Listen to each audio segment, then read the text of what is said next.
Friends, स्वागत है आपका अपने YouTube channel Genius Coaching Centre Mangrodi में। तो दोस्तों, आज हम लोग जो करने वाले हैं वो क्लास 7 का सामाजिक विज्ञान का most very important important question. आपको जैसे पता होगा कि क्लास 1 से लेकर क्लास 8 का रूटीन जारी कर दिया गया है। तो क्लास 7 का जो एग्ज़ाम है सो 2 अप्रैल से 4 अप्रैल के बीच में है। तो सबसे पहला एग्ज़ाम जो आपका है 2 अप्रैल को सामाजिक विज्ञान का है। इसलिए हम लोग कुछ सामाजिक विज्ञान का most very very important question करने वाले हैं। तो आप लोग के लिए मैं कुछ क्वेश्चन लेकर आया हूँ। तो चलिए हम क्वेश्चन पे चलते हैं। तो सबसे पहला क्वेश्चन है आपका, अल इदरीसी एक भूगोलवेत्ता थे।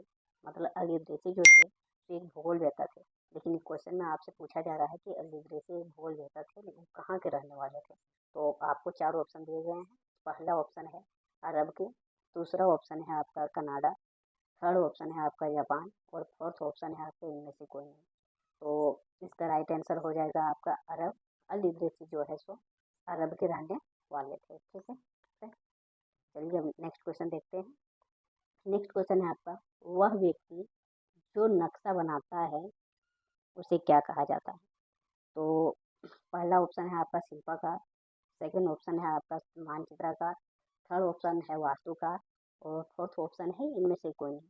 तो बच्चों, जो चित्र बनाता है, जो नक्शा बनाता है, उसको हम बोलते हैं मानचित्रकार।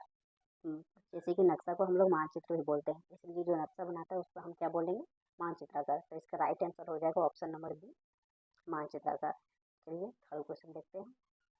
थर्ड क्वेश्चन है आपका, दिल्ली सल्तनत का वह पहला शासक था। मतलब दिल्ली सल्तनत का पहला शासक कौन था। तो फर्स्ट ऑप्शन है आपका कुतुबुद्दीन ऐबक, सेकेंड ऑप्शन है बाबर, थर्ड ऑप्शन है शाहजहां और फोर्थ ऑप्शन है इनमें से कोई नहीं। तो जैसे कि आपको पता है दिल्ली सल्तनत का पहला शासक जो था तो कुतुबुद्दीन ऐबक था। ठीक है, इसका राइट आंसर हो जाएगा option number A, Qutubuddin Aibak. तो चलिए नेक्स्ट क्वेश्चन पे चलते हैं। नेक्स्ट क्वेश्चन है मेरा क्वेश्चन नंबर 4, दास वंश का प्रथम संस्थापक किसे माना जाता है। दास वंश का पूछ रहा है। तो ये शेर का मेरा पहला ऑप्शन है, लेकिन ये क्या मुगल वंश का था। सेकंड ऑप्शन है मेरा शाहजहां, ये भी मुगल वंश का है। थर्ड ऑप्शन है मेरा कुतुबुद्दीन ऐबक, ये दास वंश का है और इनमें से कोई नहीं। फोर्थ ऑप्शन है। तो दास वंश का मेरा सिर्फ एक यही है, कुतुबुद्दीन ऐबक, और यही है दास वंश का पहला संस्थापक। तो इसका राइट आंसर हो जाएगा option number C, Qutubuddin Aibak. Next question पे चलते हैं।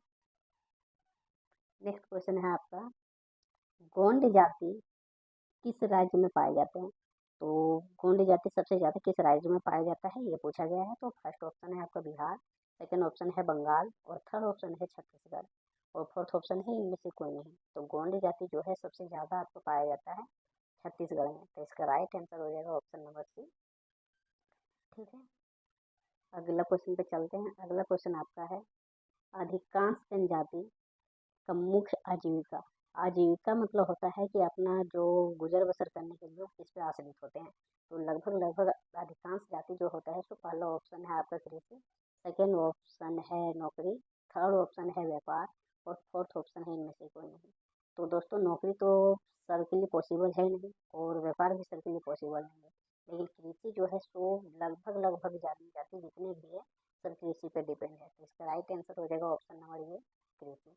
ठीक है, अगला क्वेश्चन पे चलते हैं हम लोग। अगला क्वेश्चन है आपका,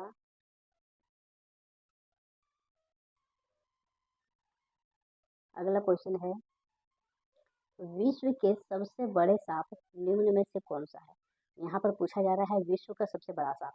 तो पहला ऑप्शन है करेट, सेकंड नंबर में है कोबरा और थर्ड नंबर में है एनाकोंडा और फोर्थ नंबर में है इनमें से कोई नहीं।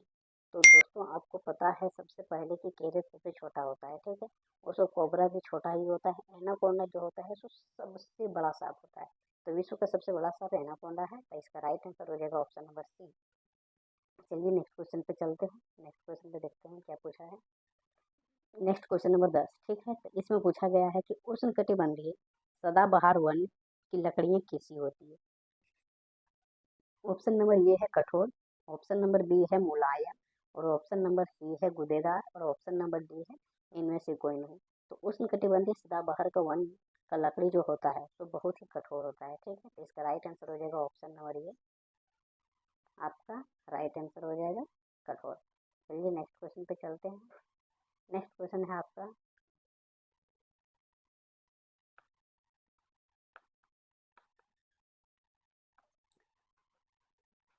नेक्स्ट क्वेश्चन है आपका, भारत के सबसे बड़े रेगिस्तान का नाम क्या है? इसमें देखिए यहाँ पे आपको थोड़ा ये ध्यान दीजिएगा, ठीक है? आप यहाँ पे ध्यान दीजिए, यहाँ भारत का बात कर रहा है तो भारत का सबसे बड़ा रेगिस्तान देखिए, अगर भारत का बात करें तो थार आपका सबसे बड़ा हो जाएगा, लेकिन अगर विश्व का बात करें तो सहारा आपका राइट आंसर होगा। तो यहाँ भारत का बात किया है तो इसका राइट आंसर हो जाएगा थार। ऑप्शन नंबर सी इसका राइट आंसर है। इसी तरह चलिए अब लास्ट क्वेश्चन और नेक्स्ट क्वेश्चन देखते हैं क्या है। इसमें पूछा गया है क्वेश्चन नंबर 12 में है कि उष्णकटिबंधीय वन पर्णपाती वन को क्या कहा जाता है?